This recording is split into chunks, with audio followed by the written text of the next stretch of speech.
In June 2015, a 21-year-old Westmoreland County, Pennsylvania man was arrested on charges of bloodletting and sexual assault. He allegedly not only convinced several underage victims to slice their wrists so he could drink their blood, he also engaged in intimate acts with a minor while they bled on each other from self-inflicted lacerations. It's a shocking case for a Pennsylvania town that's about as inclined to believe in vampires as it is the tooth fairy. But it's also a case that, remarkably, demonstrates the eternal life of the vampire myth.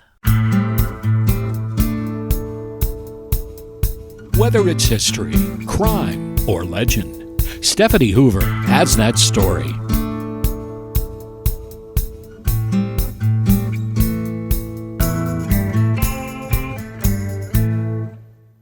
Contrary to popular assumption, our fascination with vampires started long before the 1897 publication of Bram Stoker's Dracula. Stoker didn't invent the blood-sucking menace, but he did cement many of our modern fictional formulas.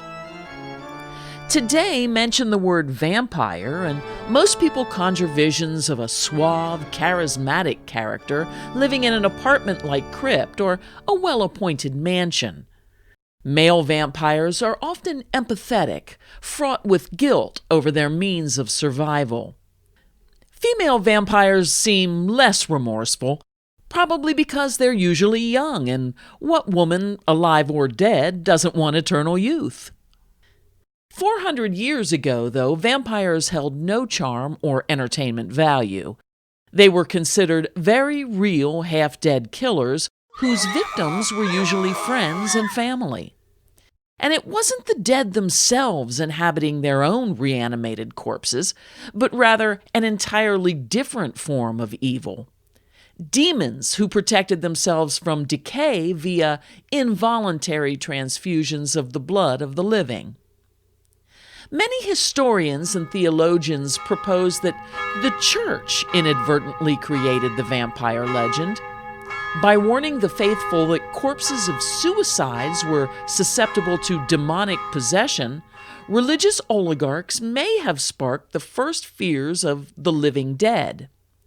Some published works suggest that in England, even into the early 1800s, suicides were buried at crossroads with stakes driven through their hearts to prevent their bodies from leaving the grave. Early Greek churches took this threat of possession even further by teaching parishioners that the dead bodies of excommunicated worshippers did not decay. Instead, they became vessels inside which demons could reside to prey on mankind. Scandinavians believed that the corpses of dead warriors were particular favorites for possession. Evil spirits took advantage of the soldier's strength and natural instincts to kill. The 1730s seems to be the decade when the myths of the blood-sucking vampire exploded throughout Europe. A myriad pamphlets and journals discussed the possible existence of these creatures, as well as how to eradicate them. It is through these reports that we learn the many differences between vampires of yesteryear and our modern creations. Unlike True Blood, for instance, sunlight posed no threat to 18th century vampires. Both townspeople and country dwellers believed it was the time between midday and midnight that was the most dangerous. And these immortals did indeed sleep in their graves, not self-chosen hideaways. Since the soil was never disturbed, however, it was assumed vamps of old simply materialized in the upper world at will. Dietary habits have changed as well. For ancient bloodsuckers, both human and animal blood could sustain their needs, and there was little regard for moderation. Descriptions abound of vampires that consumed so much blood it poured from their noses, mouths, and ears, and even oozed out of their pores. Upon opening of their coffins, some vampires were found floating in blood. By the 19th century, many Western Europeans regarded vampires as silly superstitions, but belief had taken firm root in places like Poland and Hungary and Wallachia. The Wallachians in particular had an interesting method for detecting vampires. A young virgin boy rode through a cemetery on a jet-black horse.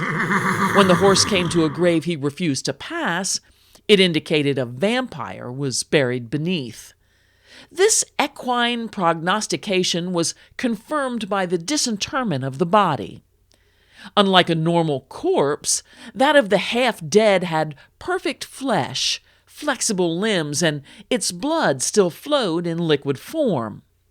To prevent it from rising again, the body was decapitated and then reinterred. In other regions, though, decapitation alone was considered insufficient. The additional measures of a stake through the heart, followed by cremation, were required.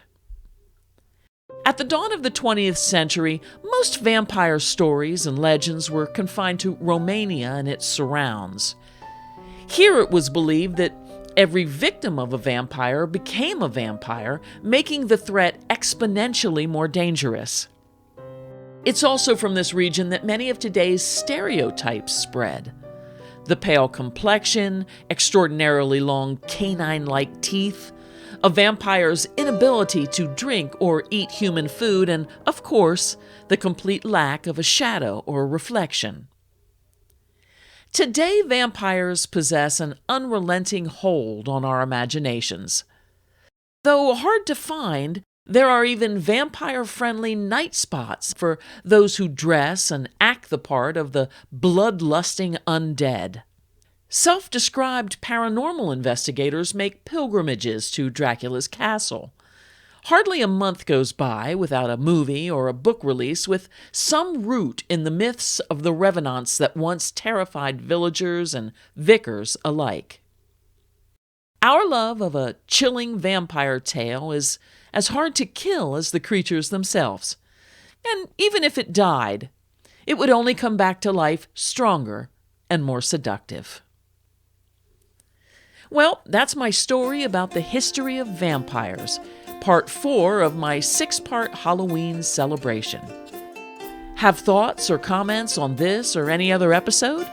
Visit stephaniehoover.com and share them with me.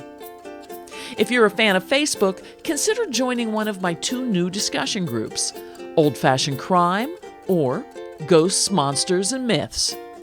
And one last personal favor, please hit subscribe on Apple Podcasts, Amazon, Spotify, or wherever you're listening. It's a simple act that has a huge impact on the growth of my podcast.